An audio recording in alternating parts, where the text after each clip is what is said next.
Today we're going to be talking about the proof of biblical accuracy and how we know these things. So in this, you're going to see the most complete, academically credible list of discoveries, findings that support the biblical historically reliability. So archaeological discoveries confirming that biblical people and events true. Okay, so Sergius Palace, which were the inscriptions of Saul and Barnabas's missionary journey, has been found. The Aristus inscription, where the Apostle Paul wrote his letter to the Romans from Corinth. He sent greetings from Aristus, the city of treasure. The Caiaphas Ossuary was the high priest who presided over the trial of Jesus according to the Gospels in Mark 26, Luke 3, and John 11. The temple instructions, the temple warnings and the trumpeting instructions. Nazareth's inscription, the edict of Caesar. It imposes a death penalty in Israel for anyone caught moving bodies from family tombs, and specifically the sepulchral ceiling tombs, such as the ones that Jesus was buried in. The Galileo inscription, also known as Delphi inscription, a group of 9 fragments that was discovered in the Delphi, Greece.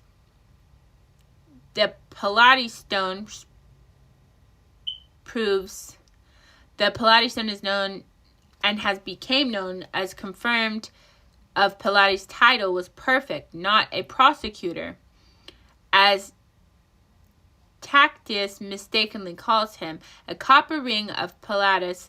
Rings like that were common among Roman soldiers. Since the name Palladi is uncommon, many believe that the ring was once property of Pontius Pilate or of his servants.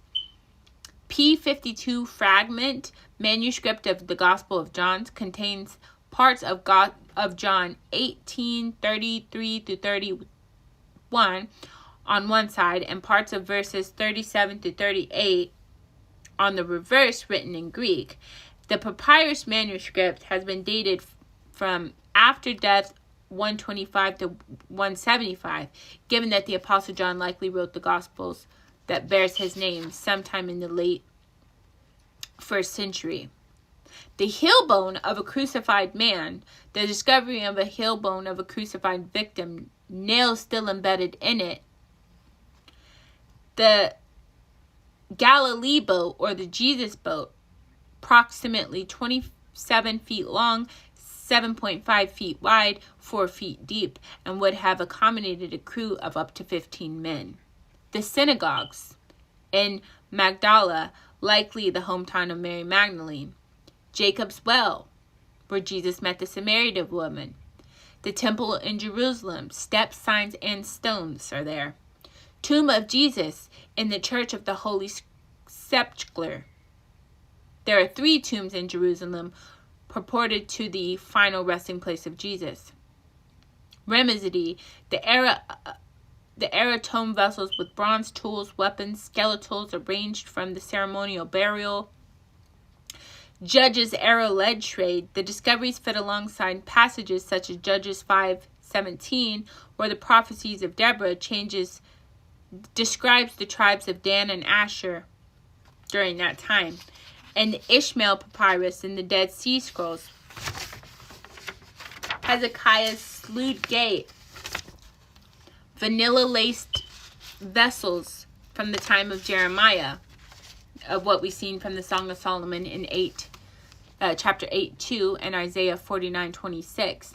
The city of David ivories, where we are already aware of Jerusalem's importance.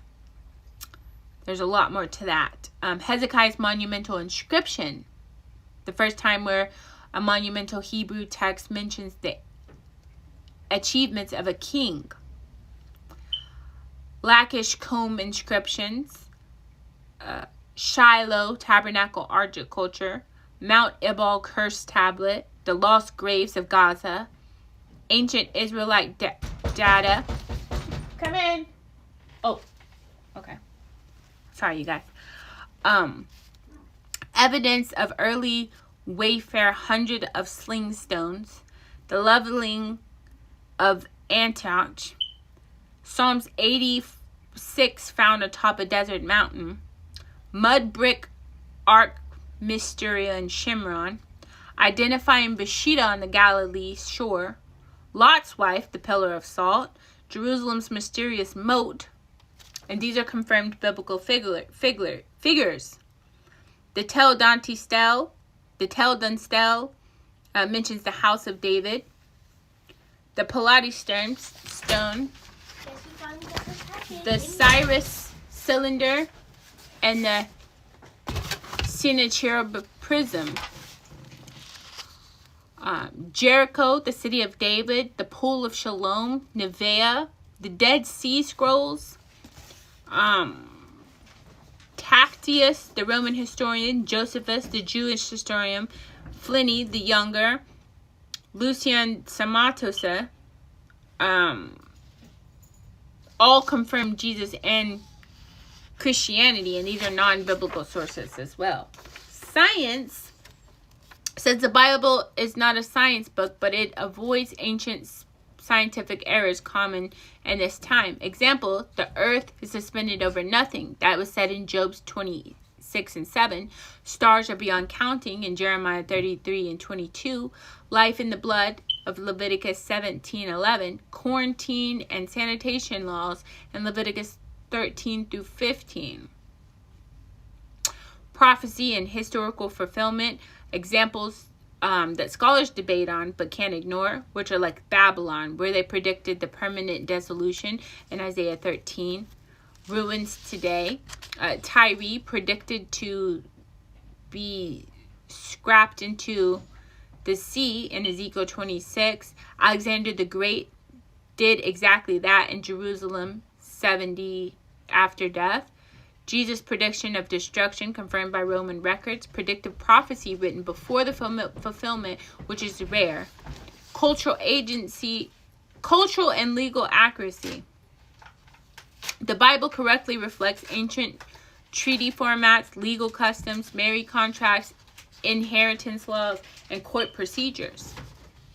The resurrection claim historically unmatched. Most historians, even secular ones, agree on the facts that Jesus was executed. His tomb was empty. The disciples believed that they saw him alive, and the movement exploded despite persecution. What this does and does not prove. It proves that the Bible is rooted in real history. Its authors knew what they were writing about, and it transmitted accurately, not as a myth or a legend. It does not force belief. Faith goes beyond evidence, but faith here is not blind. The bottom line is that the Bible is the most archaeologically supported ancient document in history, and it stands uniquely at the intersection of history, archaeology, and textual integrity and lived impact. That being said, I hope that this has helped you guys. Stay blessed, never stressed, with much peace, much power, much love, much light, and of course, much joy.